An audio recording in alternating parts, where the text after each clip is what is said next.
Yuba-Sutter.LIVE's local government live streams are presented by Plumas Lake Self-Storage in Plumas Lake, where lifelong local residents are helping other residents keep things safe, providing indoor storage units, outdoor RV and vehicle parking,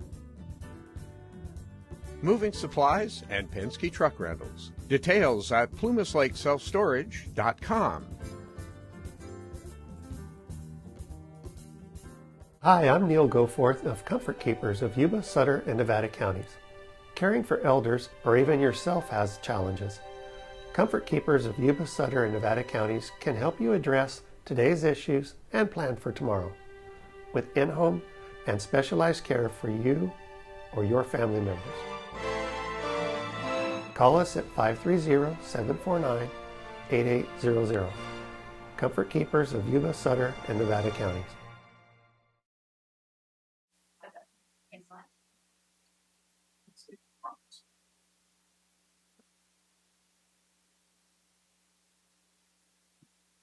Good morning. It's Tuesday, March 26th. Welcome to the Board of Supervisors. We're going to get started here. Natalie has a little announcement first. In-person meeting. The board meeting will be open to in-person attendance. To remain in compliance with the state's public health guidance and Cal OSHA COVID-19 emergency temporary regulations, masks will be encouraged to be worn. Zoom meeting. The board proceedings are available via Zoom, and you may participate in public comment by using the raise hand function. Members of the public are encouraged to observe and participate in the teleconference. Members of the public attending via Zoom are subject to California Government Code Section 54957.95 and may be removed from the meeting for disruption of the meeting. Notice of hybrid meeting. As a courtesy only, the board is making the meeting available by Zoom and teleconference for those who cannot attend in person. The unexpected loss of connection to the video or teleconference will not result in cancellation of the hybrid meeting. Zoom provides a teleconference dial-in phone number for every video conference meeting for those who want to participate by telephone only. Citizens with items before the board should be personally present to ensure they will have an opportunity to comment on or present their items of concern to the board. Thank you, Natalie. Welcome to the Yuba County Board of Supervisor meeting.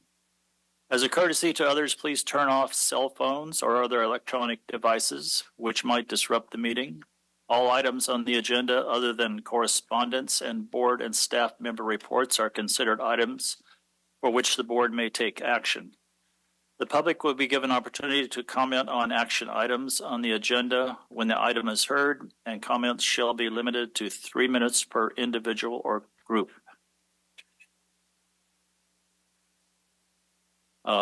Pledge of Allegiance.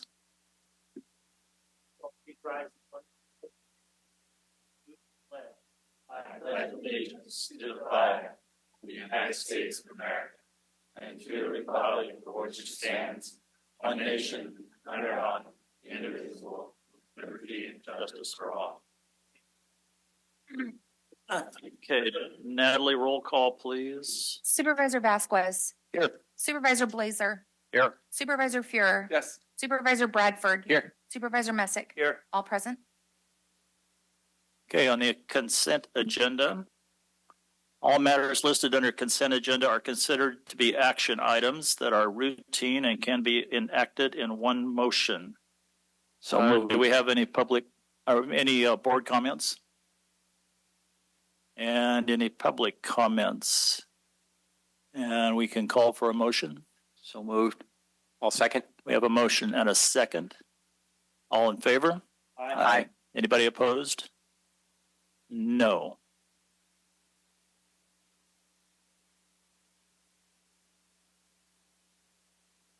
Okay, Natalie, public communications.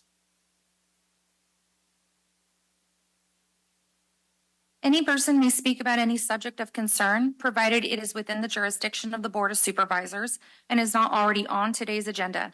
The total amount of time allotted for receiving such public communication shall be limited to a total of 15 minutes, and each individual or group will be limited to no more than 3 minutes. Prior to this time, speakers are requested to fill out a request to speak card and submit it to the clerk of the Board of Supervisors. Please note, No board action can be taken on comments made under this heading. And through the chair, I have 8 requests to speak cards and no hands raised on Zoom. The first person is Tony Farley. Tony.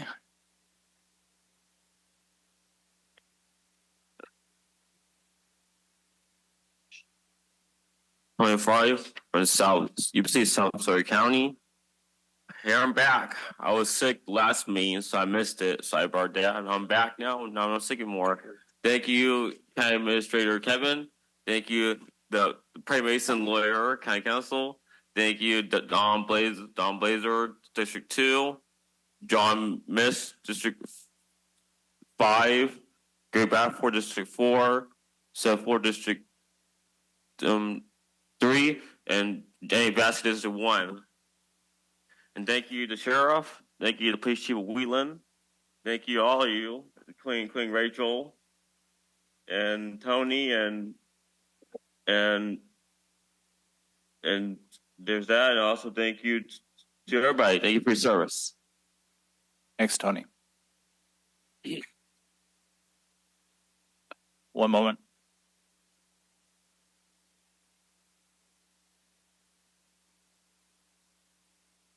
I believe we have 7 more. We're going to do a brief clarification on the timing of that. Joe, our county counsel, will bring us up to speed on that. Thank you, Mr. Chairman. Yes, to answer your question, the total time allotted for public comment is 15 minutes, and that any individual or a group being defined as speaking on the same object would be limited to 3 minutes. And who do we have first? The first person to speak is Brenda Garner.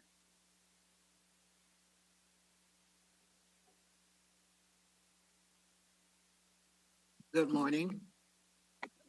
Testing. Good morning, board. My name is Brenda Garner. I am Regional Vice President of SEIU Local 2015. And the reason I'm here this morning, I just want to talk about home care. Home care providers here in Yuba-Sutter, Marysville County. We are in need of a contract because number one, the food is high, gas is high, and we are essential workers. We've been doing this for quite some time with the IHS program. And so it's time for us to have a fair, livable wage. I take care of my grandson. He has autism. I quit my job in order to help my daughter take care of my grandson. As you know, home care providers here is very essential. We do the work and to save the loved ones, to keep them in the home. And right now, we are asking for a fair contract. As you all know, sitting on the board, that the economy is just steady rising. Food is getting high, gas prices, and the rent is just too damn high. I'm working with over 1,000 members here in Yuba-Sutter County that's under the IHS program, and we are fighting for a livable wage. Not only that, we as home care providers wear multitudes of hats. We doctors, we lawyers, we secretary, and the list goes on and on. But one thing about it, we have a compassion heart. And I'm quite sure each and every one of you all sitting on the board probably have a compassion heart. So we're asking for a fair contract for Marysville, Yuba-Sutter County, for the IHS program, training. We're asking for training, PPE, and all that's entitled to the home care providers here in Yuba-Sutter County. And I want to say thank you and looking forward and working with each and every one of you all for the year to come as possible. Thank you very much for understanding. Thank you. And who do we have next? Apologize, Tracy Hammond.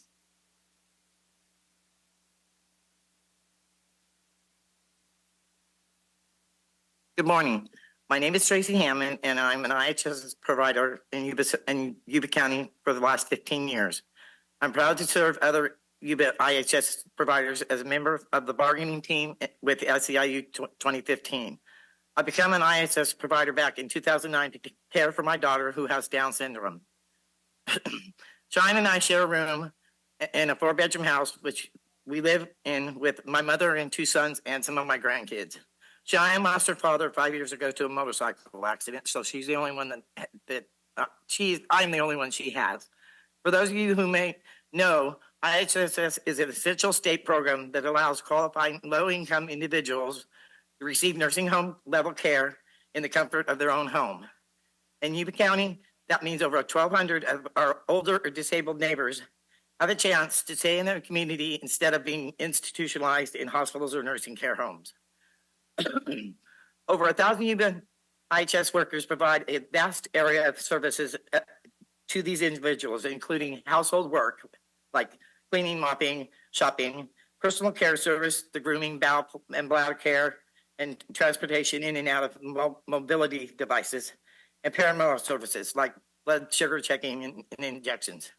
IHSS not only empowers those in Yuba who require long-term care to have a choice to where they receive it, but it also saves the state between $22,000 to $150,000 annually for every IHSS recipient who would otherwise transition to a long care home facility provided through Medi-Cal.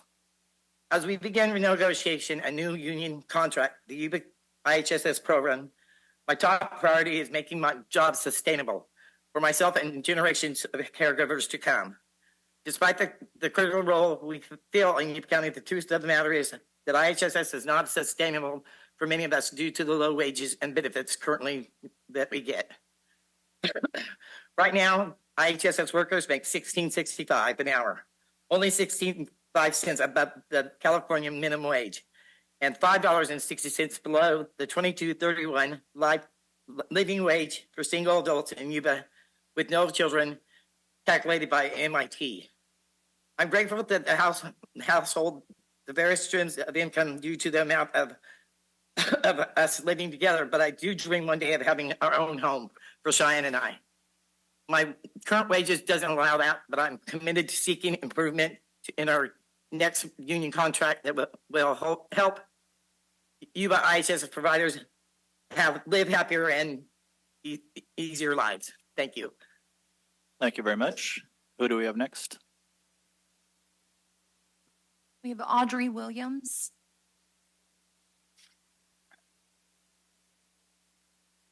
Good morning. Sorry. Good morning. My name is Audrey Williams, and I'm an IHSS provider of 8 years. My journey began when I was only just 18 years old, and I'm 25 now. Caregiving runs deep in my family. My mother worked in a care home herself before becoming disabled. My father was a proud provider and member of the Home Care Workers Union. Before he passed away, he taught me the importance of advocating for myself and fellow caregivers. The current wages are just not enough. I have been forced to choose between paying rent and PG&E, which are both necessities we cannot go without. After bills, I only have enough, and I'm lucky enough to have $10 to $15 to stretch till the next payday, and that's not including gas and other necessities.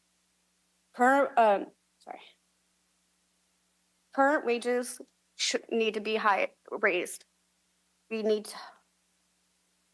need to be able to have livable wages for ourselves and our clients too. Thank you. Have a good day. Thank you. Tracy Brown.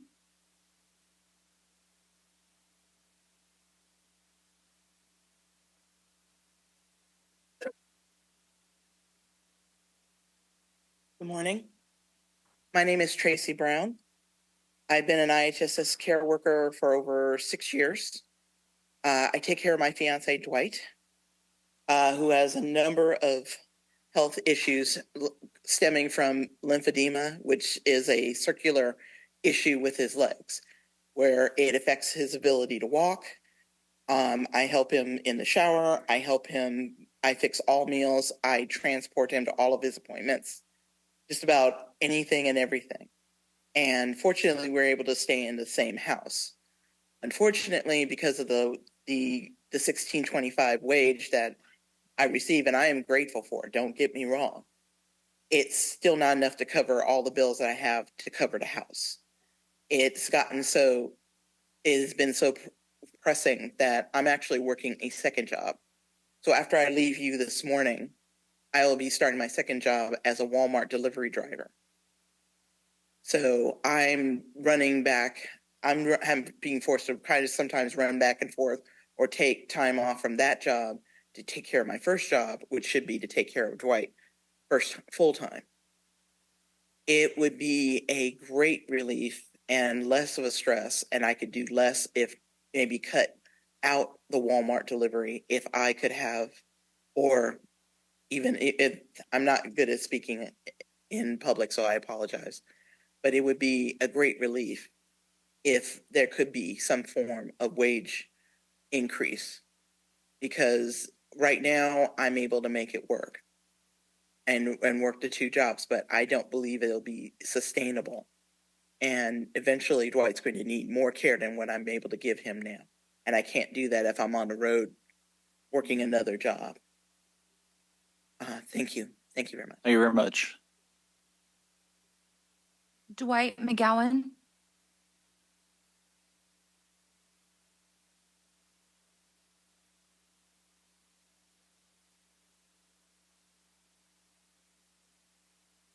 Good morning, gentlemen. My name is Dwight McGowan.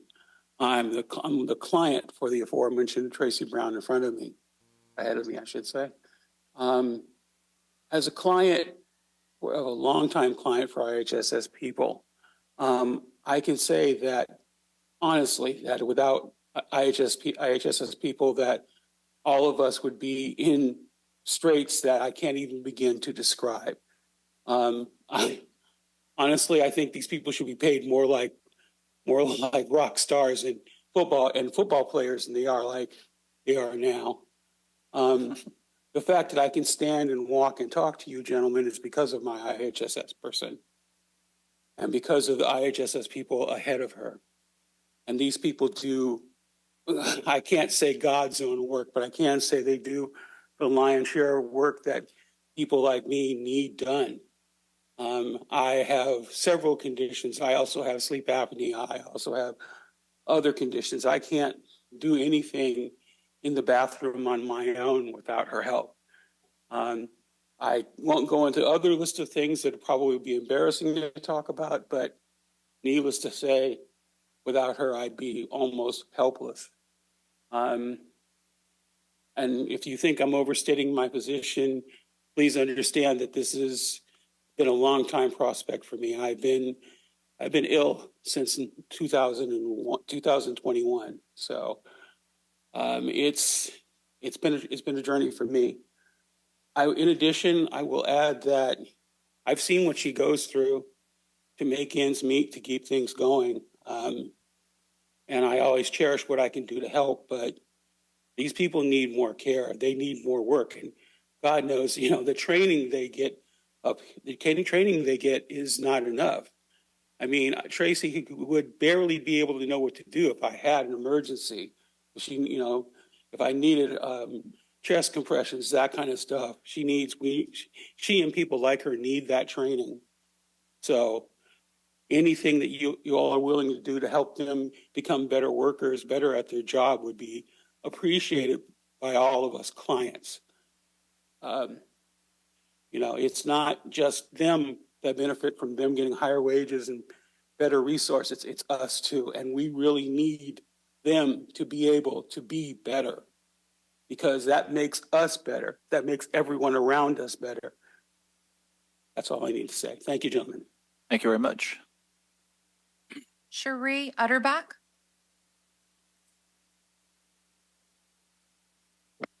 Good morning.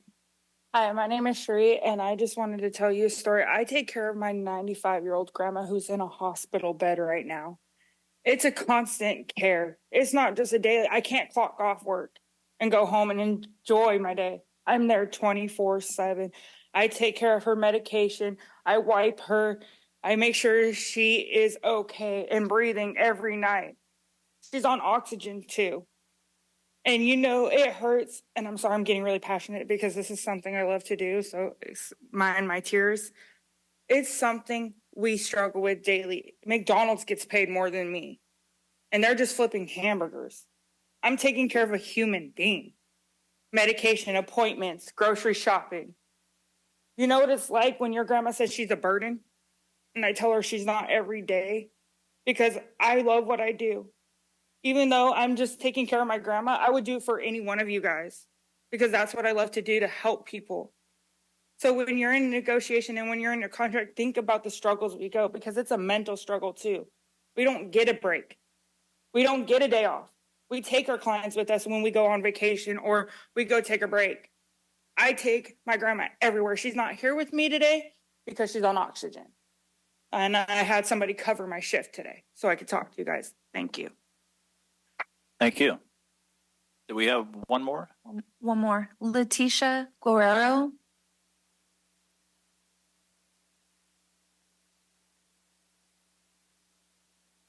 Good morning, board. Thank you for hearing us out today. It's our first time coming to see you guys in a while, and we appreciate the time. But yes, there are things that are providers here, and I'm actually the negotiator for the union. But I was a member of the union. I still am a member of the union because we've recently taken in this young man into our family, and he is a recipient of services, and he's a living, walking testimony here. This kid. He's diagnosed with autism and Prader-Willi syndrome and a whole bunch of other things that was labeled on him. But he's here right now, and we're just I'm thankful that he's here. I just love sharing his story because he came from a real rough situation in life, and the county that we live in couldn't find a home for him, and he was laying on a concrete floor in mental health, being injected with medication because they couldn't find anywhere that could deal with his case and his situation and his needs. So I say that to say it's not, no county is exempt from that. There would be, if there was a time that our caregivers were not able to survive with the pay that they're making to take care of their loved one or to take care of other people's loved ones. No one's exempt from care. Everyone's going to need it one day. You come in the world being cared for, you leave the world being cared for. So it could happen to any county. So if our caregivers are not able to perform their duties or to take care of people, where would they put people? This was one 12-year-old boy. One 12-year-old boy, the county couldn't find a placement for him. We took him into our home, and I have a lot of kids. I have 10 kids at home, so but I can't take in everybody's kids. But I say that because these caregivers do a vital service in this community. They take care of the most vulnerable. They're not only just taking care of elderly; they're taking care of disabled children. And this program is vital to the community. You don't have enough places to place people if our caregivers were not able to work. We thank you for the time. Like I said, there's 3 vital things: our wages, training, and then PPE are the main things that our caregivers are coming and seeking from you guys. So I just ask that you would please look at that and see how we can get creative to make this job a more appealing job that people would want to do. There's a shortage of caregivers. People are going without care. There's unused hours. There's a lot of people going without care that really do need care. So if we can get these caregivers a livable wage, then the people in your community will be taken care of. And I feel that that's a responsibility of the board, is to make sure that the constituents and the folks that put you in these seats and these positions to make the best decisions for the counties and the communities are you guys. And you guys have you have a responsibility to the community to make sure that you're uplifting our elders, our seniors, and our disabled community here in Yuba. Thank you very much for your time. Thank you very much. We appreciate the input from your group. And I'm glad to be Go here. ahead. We need a contract. I'm trying to get a contract, and I don't know what to think. You, God bless you all. Thank you for your input, and thank you for your good time management. So we have county departments. All matter listed under county departments are action items which will be considered and voted on separately. First, we have 97, 2024, Health and Human Services.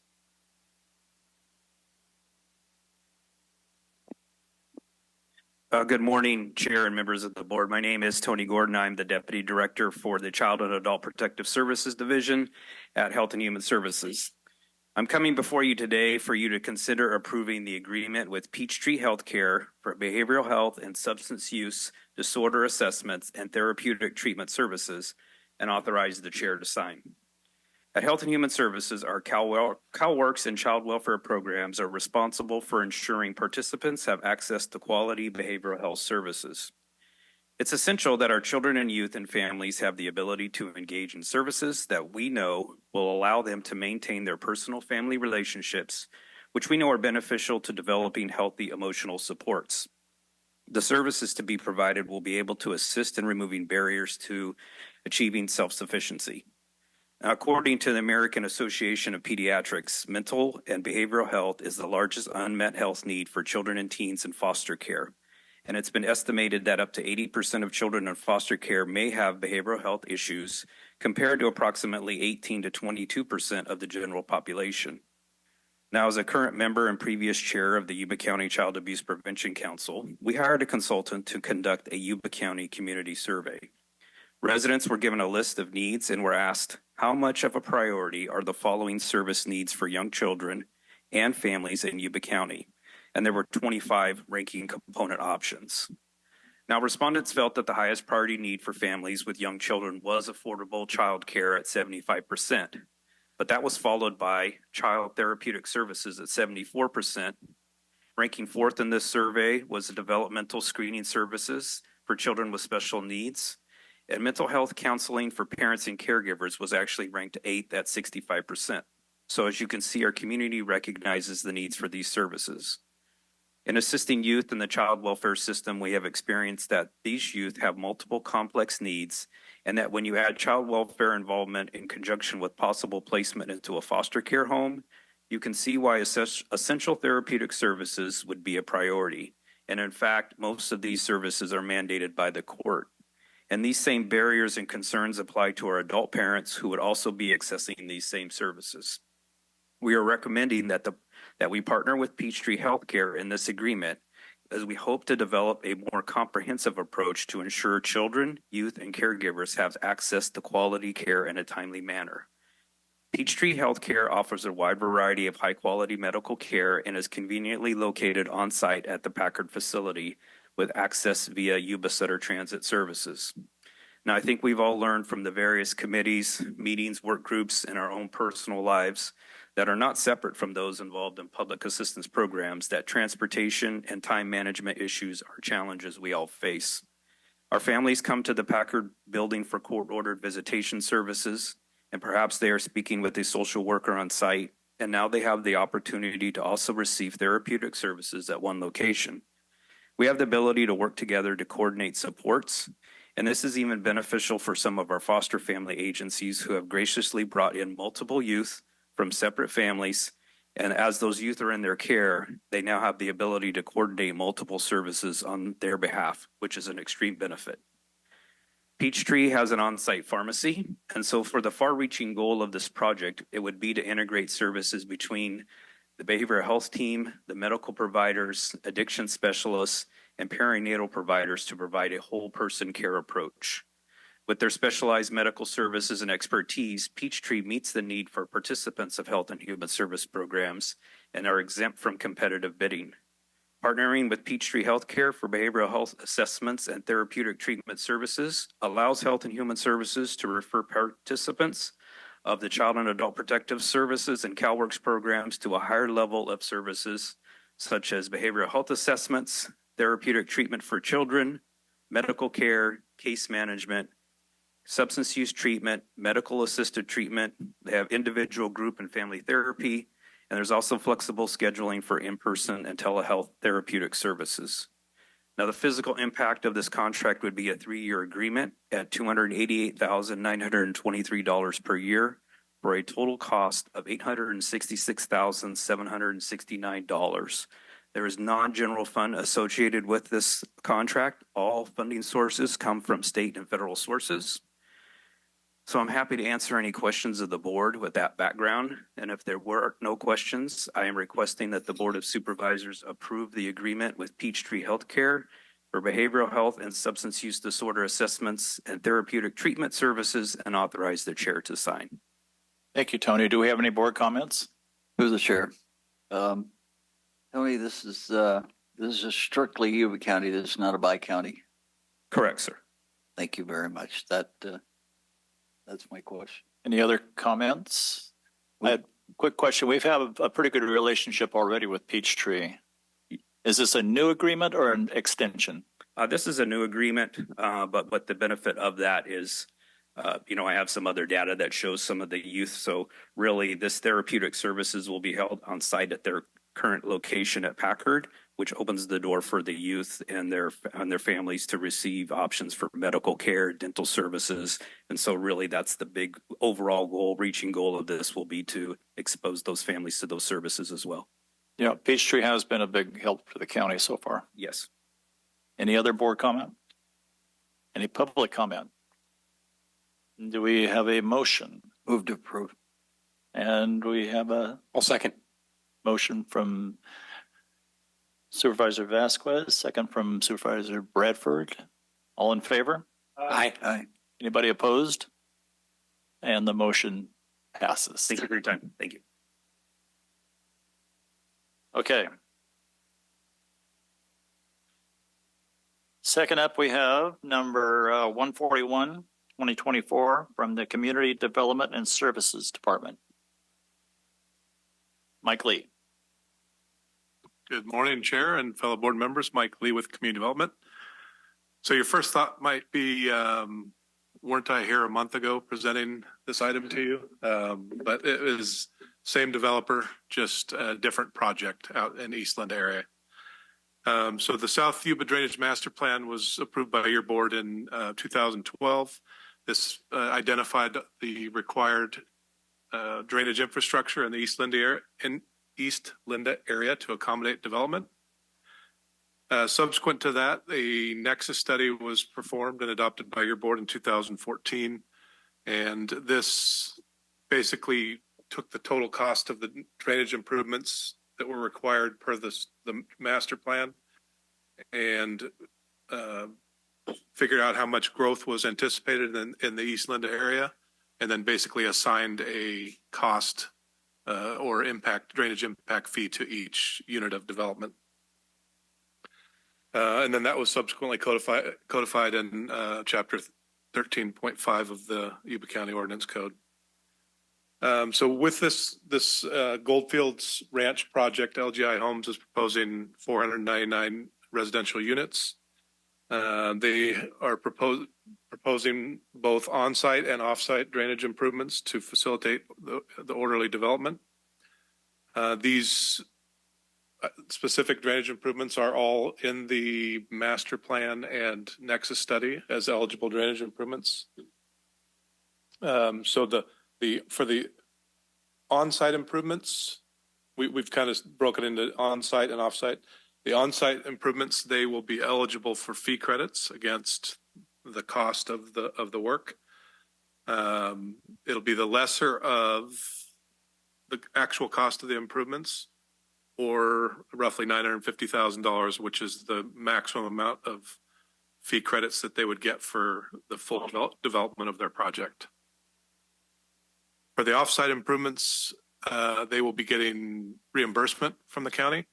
That will be coming from Trust 253, which is the drainage trust. It's a repository for where we collect and store the drainage impact fees that we've collected on other residential development in the East Linda area. With that, there is also, I put in the agreement an escape clause on the off-site improvement cost, because if it comes in too high and the county doesn't feel comfortable proceeding, then we don't have to proceed with the work. And that's at our sole discretion on that. I think that's about covers it. Be happy to answer. I know it's kind of a lot, but happy to answer any questions if you have them. Any board comment? Yeah, through the chair. So what if it exceeds the price and it stops the project? Is that what you're saying? It won't stop the project per se. It won't be ideal. And we'll regroup and figure out the best path forward at that time. Their preliminary estimate is kind of on target, so I don't think that's going to happen. Just wanted the escape clause in the agreement to give us an out if needed. It's looking, I think, like we're going to be pretty on on our estimate of 3 million. Anybody else? I have sort of a non-related question. As I recall, the park situation, all the parks were on the east side of Goldfield Parkway and there were none on the west side. Is that true or not? There is one park proposed as part of the Goldfields Ranch project. It is on the east side of Goldfields Park. But nothing on the west side. I think at one time there was maybe some conversation about trying to have some sort of park also on the west side. There's not a huge, the bulk of the area comprising the development is on the east side of Goldfields Parkway. There's not a whole lot of area. So but no, there is not a park proposed on that side. Okay. Okay, no more board comment, any public comment? And do we have a motion? So moved. We have I'll a second. We have a motion from Supervisor Vasquez and a second Supervisor Bradford. All in favor? Aye. Anybody opposed? No, the motion passes. Thank you very much.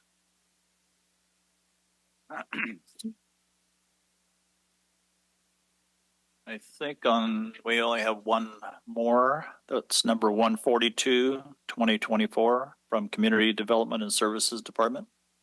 And Nick, I believe. Good morning. Members of the public, fellow staff, good morning. Chair, good morning. Members of the board, good morning. Give me a moment. I'm going to get a presentation fired up here. So we share. Easy enough.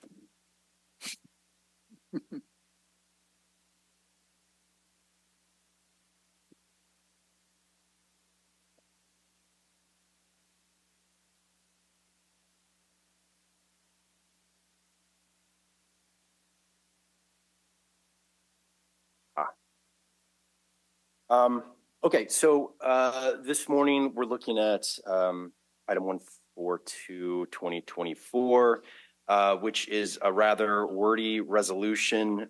Essentially, it's approving agreements with Heartland Payment Systems and Authorize.net for credit card processing and park reservations.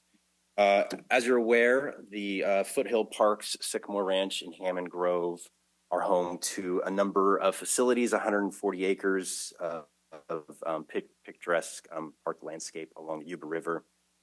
It hosts numerous day use facilities for reservation and the very popular RV park and campground located at Sycamore Ranch. There's formerly 56. We're now this year opening 9 new campsites. So we have 65 campsites.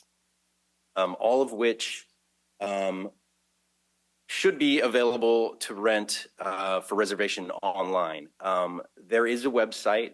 If folks go to yubaparks.org, they can navigate the website. They can check availability, pick their date, very similar to any standard website you've seen for park reservations. The only problem is they get to a point where they get kind of an error screen, and basically it tells them that online reservations are currently available and they have to call a phone number. This causes a lot of problems. Number one, it's inconvenient for the public. It's limited, of course, to CDSA staff hours. So a lot of folks plan ahead, but there's a fair amount that just want to show up on a Friday afternoon or Saturday or what have you. If there's no staff to take the reservation, unfortunately, we just can't take it. There's no way to process it. Folks might have to be turned away. So not only is that inconvenient for the public, but it's lost potential revenue for the park. Not to mention this is a burden on CDSA staff. The folks that are taking these phone calls are manning a reservation hotline, essentially. And for every single reservation that they take, it of course takes away from their other duties. And it's kind of a very procedural process where they can go into the staff side of the reservation system that we currently have, place the reservation on hold, go to another system, process a credit card over the phone, then go back into the other system, finalize the transaction, and then the customer gets a receipt. So it's very time consuming, as you could imagine. We do have a solution. So we are proposing what Heartland and Authorized.net do together is provide the service for processing the credit cards online. We already have the reservation system, so we just need a system to process the credit cards. With that, there's a lot of components to it. I think on the surface it might seem pretty simple, but of course, you or I can't process a credit card, right? We have to use something like a third-party app, Zelle or Venmo or something like that. And as to does the county, we need to establish these accounts with these entities in order to process the payments. So there's 6 key players that creates the transaction. Of course, the merchant is Yuba County, Yuba County's bank. In this case, it's a special bank account through Heartland called a merchant account. That's the special type of bank account that can accept credit card payments. The customer, their bank, the website that we talked about is where things are hosted, and then Authorized.net is the gateway. This is the tunnel through which all of the transactions take place. So unfortunately, we do need 2 separate entities. One, Heartland is essentially the county's bank account, and then the gateway does all of the authorization. They talk to the customer's bank and request the funds, put it on hold, tell our bank it's okay. All of this happens in a matter of moments. This is like when you see a transaction pending on your account, is when all of these things are put on hold. The county is then reassured that everything is good, and then we can issue a reservation. Customer receives a receipt. They walk away happy with the reservation and show up expecting to have that reservation. Added benefit, of course, is after hours operations. If someone wants to place a reservation in the middle of the night, I know I've done it when I get home from work. They can do that. If they show up in the campground on the weekend, they don't have to bother the staff there, the caretaker staff that's there. They don't have to worry about calling in. There's a billboard with a QR code. They can scan it with their phone. It takes them right to the website. They can check what's available, pay, and be entered into the system. So we have to establish 3 services. The first one is the website. That's Itinio. We already have that in place. The other 2 that are part of this resolution today is Heartland Payment Systems, which is the merchant account. That's the special bank account that can take credit card payments. And then the gateway, Authorized.net, that is the intermediary that does all of the split-second bank authorization components. A little bit about fees. I'm open to questions. I won't spend a ton of time boring you to death on this, and I just welcome any follow-ups. Heartland charges 2.9% and 30 cents per transaction. Every time a reservation is placed, whether it's 1 campground or 5 campgrounds for 5 nights, it's 2.9% of that and 30 cents. There's a monthly fee of $30, and then there's an annual, it's called the PCI compliance. It's a legality component, $159 annually. Authorized.net, tax on top of that, 10 cents per transaction, a daily, what they call a batch fee. That's like basically each day when they dump the money into the county account, 25 cents, and then a $15 monthly fee.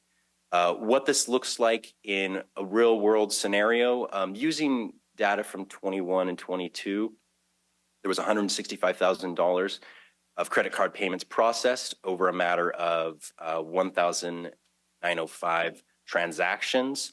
That costed, my thing is blocking it here, but it should be right around, that will cost, using the current figures and those numbers from then, $762 just from transactions. After fees, $5,563.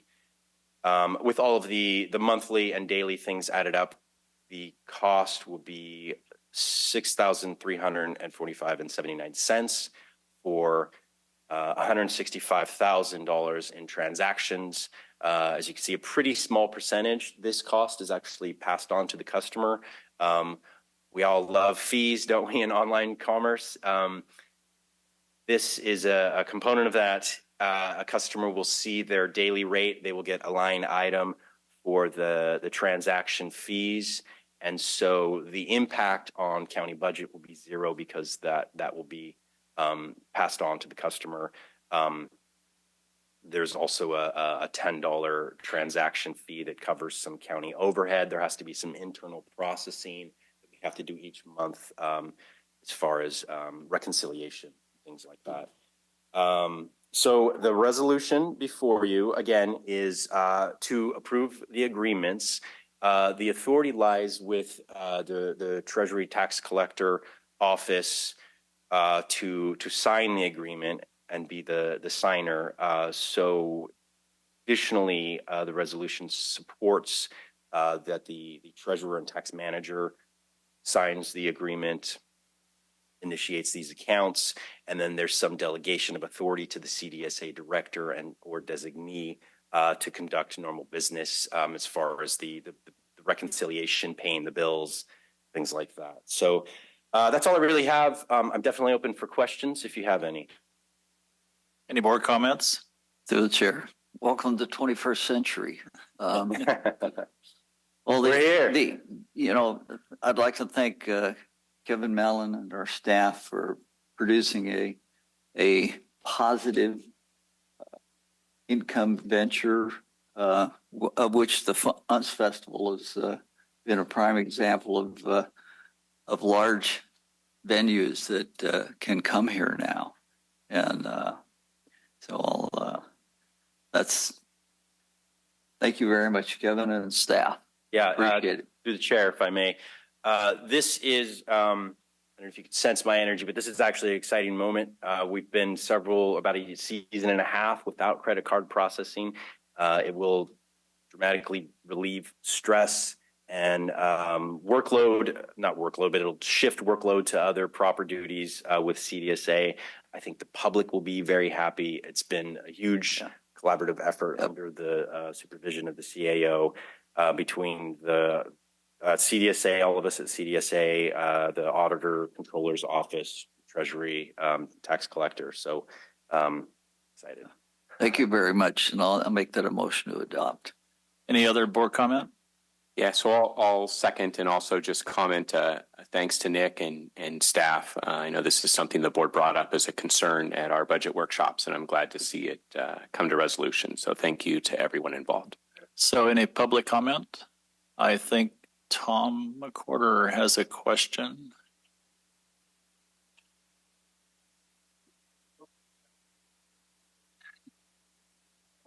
Of course. Good morning, board. Tom McWhorter from Olive First. Got a couple of questions. You made some remarks. You suggested that, or at least implied that the park user fees would be increased. Do you have a scale already to show what those increases would be? Yeah, so that's, I've actually never done a question. I could just address them correctly. I don't know if I go through the chair or you folks want to do that. Yeah. Okay. Yeah. Go through the chair, please. Okay. So I went over that a little bit. I know we skimmed through it. This stuff can be available to the public, but fees for a customer. Actually, I can share with you an example receipt. So through the chair, may I pause him for a second? So you're saying this information, the proposal right now, is not available for the public to review before our board is being asked to approve it? It is. It's within the agenda. All the information is available. Is it on the website where I can access it right now? Yes. Okay. And in advance, it was submitted and vetted for the agenda, so it's there.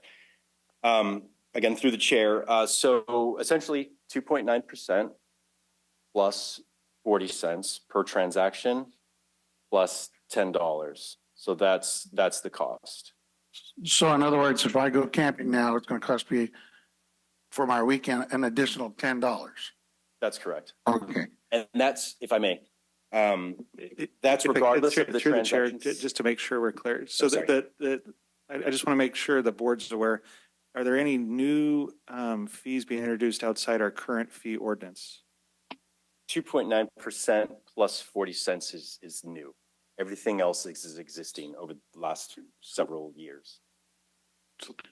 Through the chair. Through the chair. Who was that? I had a question, Don, that might help or might not. But I imagine that right now when someone calls in and manually makes a reservation with staff and uses their credit card, I assume there's some kind of fee associated with that. Is that a correct assumption?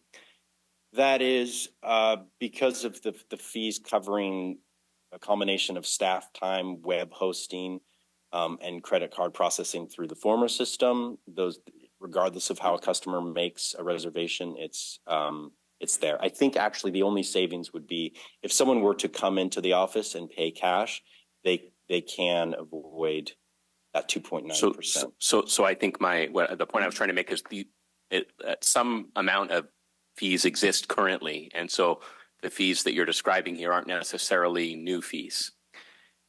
Through the chair, there's existing and there's new. So through the chair, may I? Yeah. Any other questions, Tom? Yeah, in the beginning of the presentation, it was stated it was 2.9% plus 30 cents, 30.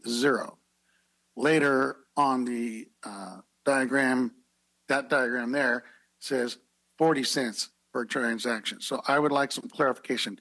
Is it 30 cents or is it 40 cents? Oh, okay. Okay.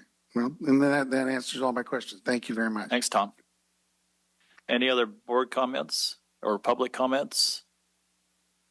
Through the chair. Yeah, I'd just like to also thank you because being it's in my district, you wouldn't believe how many people just decide to camp late at night or Friday evenings or whatever. It's like passing through here as a campground. So now they'll be able to actually get in there and reserve and get a spot. So it's going to be a lot nicer. Yeah, indeed. So I just had a curious question. So a camper shows up, how does he verify that he has a reservation? So the system sends an email, confirmation email. Hopefully people enter their email address. All staff has access, all appropriate staff has access to the system so we can verify it. We don't put your name out or anything. We anticipate you because the computer system says that we expect to see you there. Yeah, it's like everything else nowadays. It's all in the cloud. If you want to buy a Costco hot dog, you go to the kiosk and you buy the hot dog. Right. It's just the way it is. Any other comments? And I think we're ready for a motion. And I think we have a motion. Mr. Chairman, you have a somewhere. motion and a second on the floor. And a second. All in favor? Aye. Motion approved. Thank you. Thank you, Nick. We did get some correspondence, and Natalie's going to let us know what we got. The board may direct any item of informational correspondence to a department head for appropriate action. And through the chair, we have 2 items of correspondence. Item 125-2024, received letter from Kathleen Miller regarding AT&T applications to the California Public Utilities Commission. And item 128-2024, received 2 notices from the California State Water Resource Control Board regarding petition on changes in water rights for the Delta Conveyance Project and a bridge notice of public hearing on proposed sites reservoir project. Thank you. So, board and staff members' reports. Andy, do you want to mention the ad hoc, or would you like me to do that? I'll let you make the ad hoc. Board. You're going to? I'm going to? No, you're going to. Okay. Sure, you're the board. All right. Do you have any board report? Yes. I'd like to thank Public Works immensely for the new divider that is got such a wonderful response of people who think they have the right to mow down all the dividers, and I explained to them that they will need a front end alignment at least, if not a toe, if they try it this time. And I understand we put a camera up there, but thank you very much. That was quick and to the point.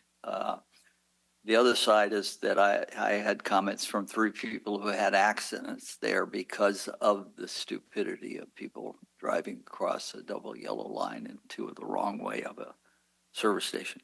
The sheriff enlightened me that we have no openings, and I understand that's a rare occurrence in the sheriff's department. And at some point in time, I'm sure you're going to explain on that.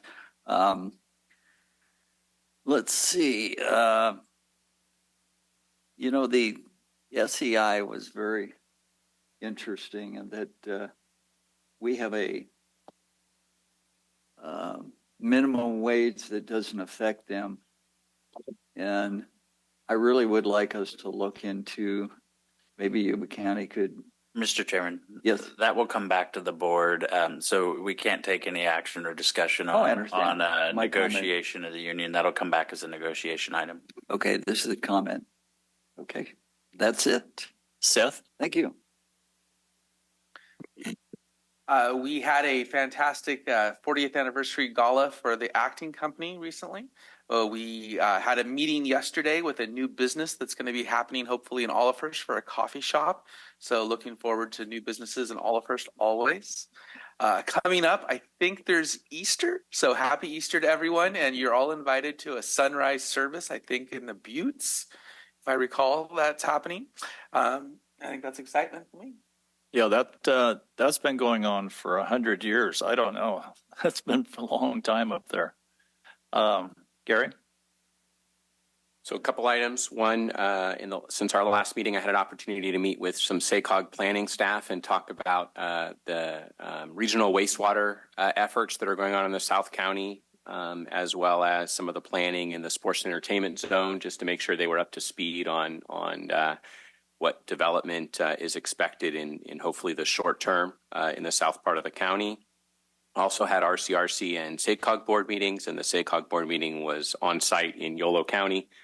They're doing something new last year and this year where they are having one on-site board meeting in each county in the region over the 2-year period. So last year was Yuba County, Sacramento County, and Placer County, and this year 3 of our meetings on site will be in Yolo County, Sutter County, and El Dorado County. So it's nice to get out into the number of counties.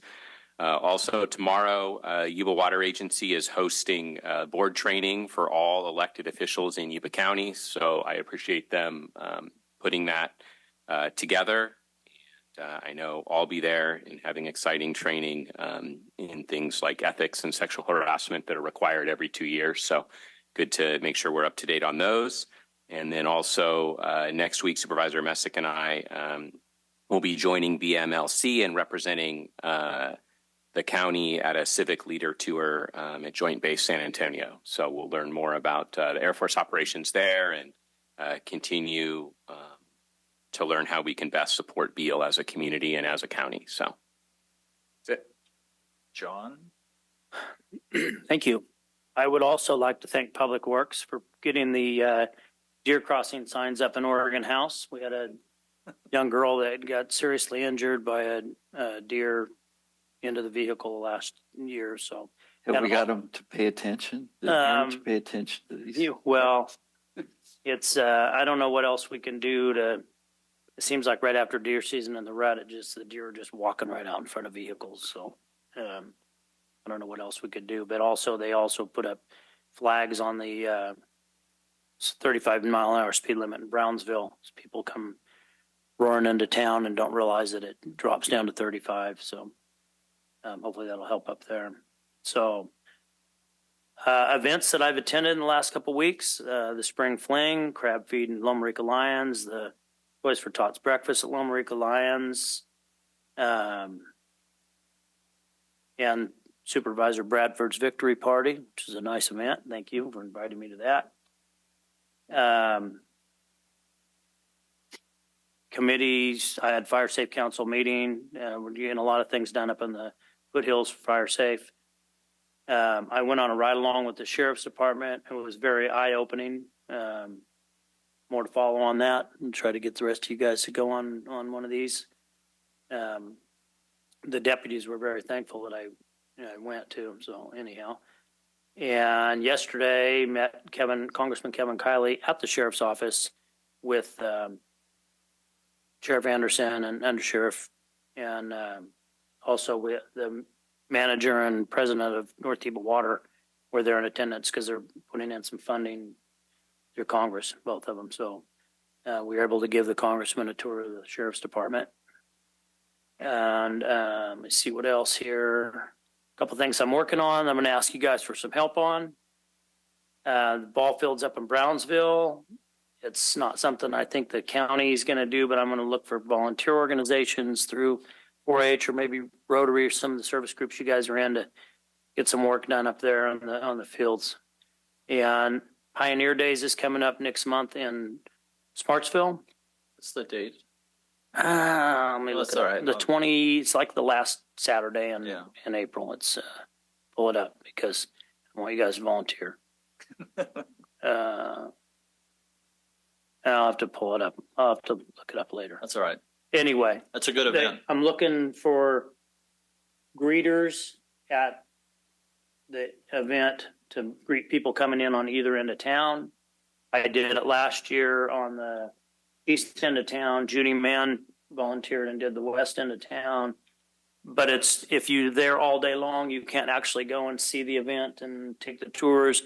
So I'm looking for some more people to volunteer to take shifts as greeters. You have to my have a fellow gun? board members. You have to have a gun? You can bring a gun. I generally don't leave home without mine. So I could possibly be a volunteer. okay. That's it. I'll Okay, thanks. Anything from council Mr. Chairman, nothing from our office. and CAO? Just real quick, I believe at the federal level, Congress is quickly getting to a point where they're going to fund some programs. That's why Congressman Kiley was in town yesterday.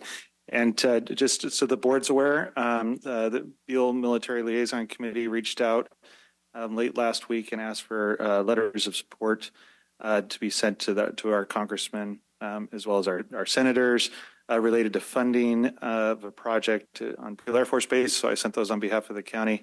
And then also the Yuba Water Agency reached out late last week.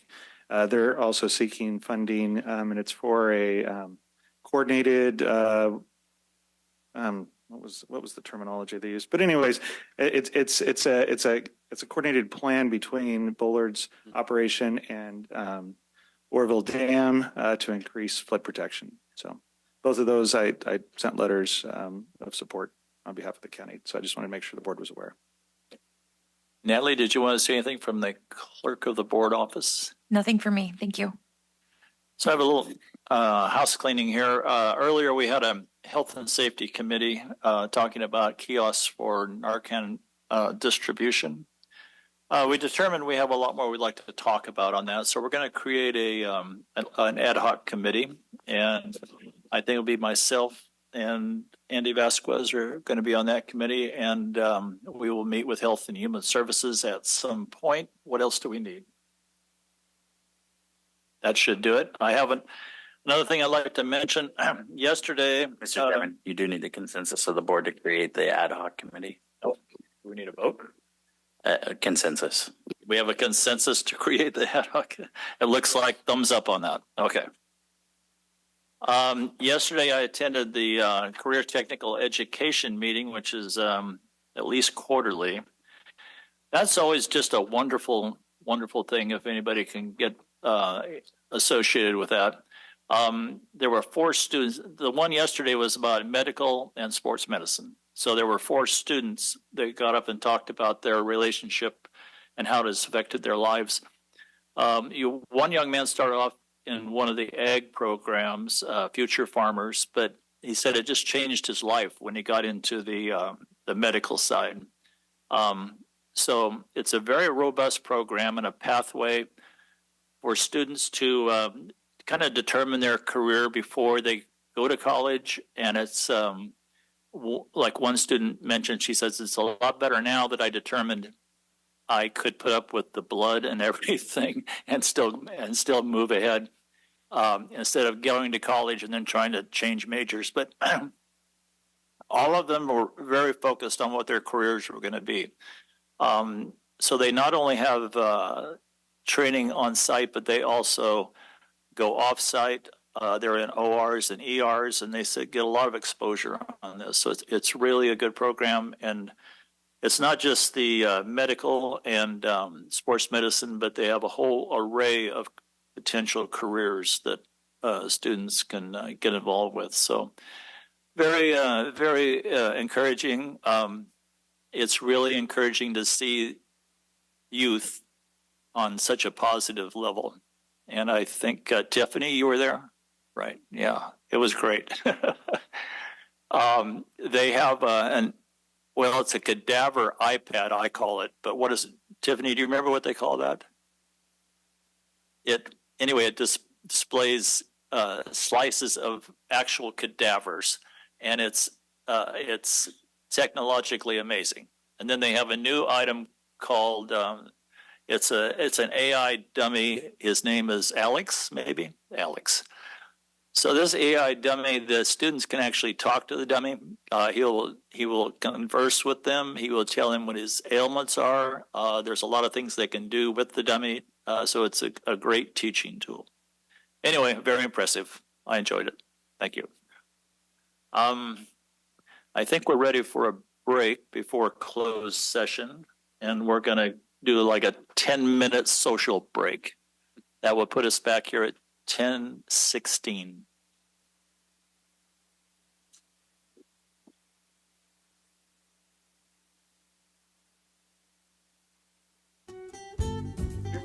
Yuba-Sutter.LIVE's local government live streams are presented by Plumas Lake Self-Storage in Plumas Lake, where lifelong local residents are helping other residents keep things safe, providing indoor storage units, outdoor RV and vehicle parking, moving supplies, and Penske truck rentals. Details at plumaslakeselfstorage.com.